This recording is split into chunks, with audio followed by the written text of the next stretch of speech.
صباح الخير، مساء الخير عليكم أينما كنتم. النهاردة آخر يوم رمضان، اليوم اللي هيتذاع فيه الفيديو ده، وكل سنة وانتم طيبين وعيد سعيد على الجميع. وعايزين نعيد كده بروح تانية خالص فكر تاني خالص عن المعاملة ما بين الزوجين. عايزين نسيب بقى جانبا ونتخلص تماما من فكرة ان هما فريقين متناحرين او متنافسين، او مين اللي هيمشي كلمته على التاني، او مين اللي هيعلي على التاني، او مين اللي هيقرش ملحة التاني، او مين اللي هيركب التاني، او الكلام اللي بيتقال ده. يعني لعن الله المصادر المجتمعية اللي للأسف عليت على مصادر ربنا وعلى قوانين ربنا في العلاقة الجميلة دي، اللي ربنا ما خلقهاش إلا لراحة الأطراف ولسكنهم زي ما قلنا من حلقتين. طيب النهارده تتويج لكل اللي احنا قلناه، ان ربنا سبحانه وتعالى يعني قاله في الآية الجميلة دي، اما ربنا بيقول: ومن آياته أن خلق لكم من أنفسكم أزواجا لتسكنوا إليها وجعل بينكم الأدوات مودة ورحمة. تمام؟ ربنا بقى بيتوج كل ده بإيه؟ إن في ذلك. إيه ذلك؟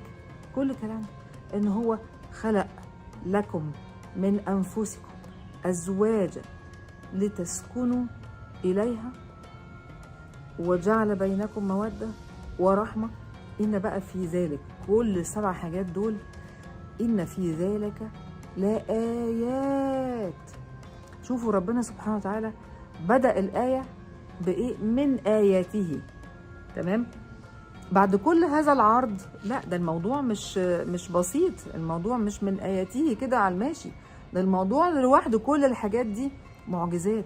تخيلوا آية واحدة تمشي سعادة زوجية لمدة أجيال وأجيال وسنين وعشرات السنين هيعيشوها الأزواج مع بعض، فطبعا دي معجزة. إن في ذلك لآيات، معجزات ودلالات وعلامات. والله طلعت اللينك وهحطه لكم بإذن الله في الكومنت بتاع كل فيديو من فيديوهات الآية دي، اللينك بتاع معنى كلمة آية أو آيات في المعجم. إن في ذلك لآيات لقوم يتفكرون. مالك بتغنيها قوي كده، بتطوليها قوي كده، علشان في اللغة العربية الجميلة اللي أنا بعشقها كل زيادة في المبنى زيادة في المعنى، واستخدام حروف مرفقة بأفعال، حروف معينة مرفقة بأفعال بتفيد معاني أخرى. يعني إيه؟ يعني ربنا قال إن، برضو نبدأها من الأول عشان مش عايزين ننط على طول على الفعل. إن دي بتفيد التوكيد، يعني ربنا بيستوقفك عند الحتة دي علشان اللي عدى على الآية كده مرور الكرام يقول لا ارجع بقى تاني، ده الآية دي فيها توكيد لمعنى هيجي دلوقتي. إن في ذلك، فأنت لازم لما تسمع إن وذلك يبقى لازم ترجع تشوف ذلك ده إيه من الأول. فده برضو دعوة تانية ماشي للإيه؟ للتفكر في الآية دي. إن في ذلك لا، هنا بقى اللا دي غير السببية، غير لام التعليل، دي لام توكيد. إن ولا، يعني يا جماعة اللي ما خدش باله ياخد بقى، ما تعبوناش معاكم. إن في ذلك لا آيات كتيرة قوي، معجزات، دي دلالات، دي علامات، دي تعليمات، آيات. يعني اللي ما يشوفش لازم يشوف. تمام؟ لآيات لقوم بس ايه بقى مواصفاتهم القوم دول؟ يتفكرون. طب لو كان يفكرون ما كانتش شدت نفس المعنى. يعني حرف واحد، حرف التاء الغلبان ده اللي هو ثالث حرف في الأبجدية، دخل على فعل غير معناه خالص كده، ده غير معناه بطريقة دبل. طب ازاي؟ إن في ذلك لآيات لقوم يتفكرون. التاء دي تفيد إيه؟ تفيد حاجتين. أول حاجة تفيد التعمق في التفكير، لكن لو كان ربنا قال تفكرون هي خلاص فكرتوا باي باي، لكن يتفكرون تفيد التعمق في التفكير، يعني مش مجرد لا يقول تفكر في الموضوع ده، أنا تفكرت في الموضوع ده، يعني حللته وظبطته وغصت فيه وشفت اصله ايه وشفت بيعمل ايه وشفت اسبابه ايه وهكذا. يبقى التعمق في التفكير والاستمرار في التفكير. يتفكرون، يعني كل ما يعدي عليهم هيفكروا، كل ما يعدي عليهم الآية دي هيفكروا. إذا التاء الحرف الصغنن ده اداك حاجتين لازم تعملهم في الآية دي، وتوكيد معاني كبيرة جدا. إن في ذلك لا إن لا ماشي، إن في ذلك لا آيات. مش بس كده، ده كمان التقديم، إن في ذلك لآيات، يعني التقديم هنا ده لأهمية ذلك. تمام؟ يعني كان ممكن ربنا يقول وهناك آيات لذلك، أو هناك آيات في ذلك، لكن إن في ذلك اللي هو ده مقدم عشان مهم جدا، لآيات لقوم. بس مين بقى؟ مين يقرأ ومين يسمع؟ هي بالظبط معناها كده. لآيات لقوم يتفكرون.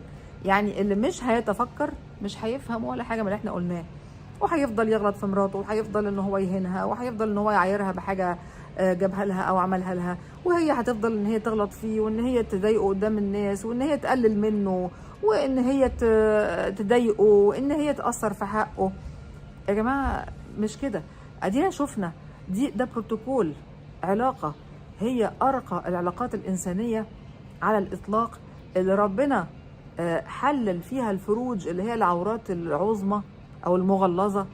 فدول يعني محللين الفروج لبعض، دول ما فيش اي حاجز حياء بينهم وبين بعض، ولا حاجز خجل بينهم وبين بعض.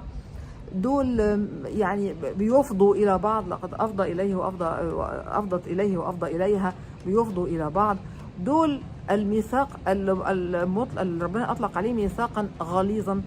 هم دول اللي ربنا قال ان الرجل استحلل فرجها بكلمة من الله، خلاص، واخذها بكلمة من الله. الحاجات دي كلها لازم تستوقفنا، لازم نفكر فيها. ما هو ده مش زي اي علاقة، وما ينفعش ان احنا تعدي كده علينا. فلازم يا جماعة نعرف حلاوة المعنى. المعنى حلو قوي قوي وراقي قوي، وفيها كده فروسية ونبل العلاقة دي. فاحنا مكلفين، ودلوقتي بقوا انتوا معلش انتوا لبستوها هنا، خلاص لبستوا ان كنتوا عرفتوا المعاني دي، وعرفتوا ان هي ما ينفعش نعدي عليها كده. ومن هنا ورايح في كل كارت افراح ولا في كل دعوه فرح هتوصل لنا دلوقتي، ما بقاش في كروت مطبوعه، اي دعوه فرح هتوصل لنا حتى على الايميل او على الواتساب او كده. لما نقرا الايه دي نتفكر، لانه ربنا بيقول انه الايه دي نزلت لقوم يتفكرون.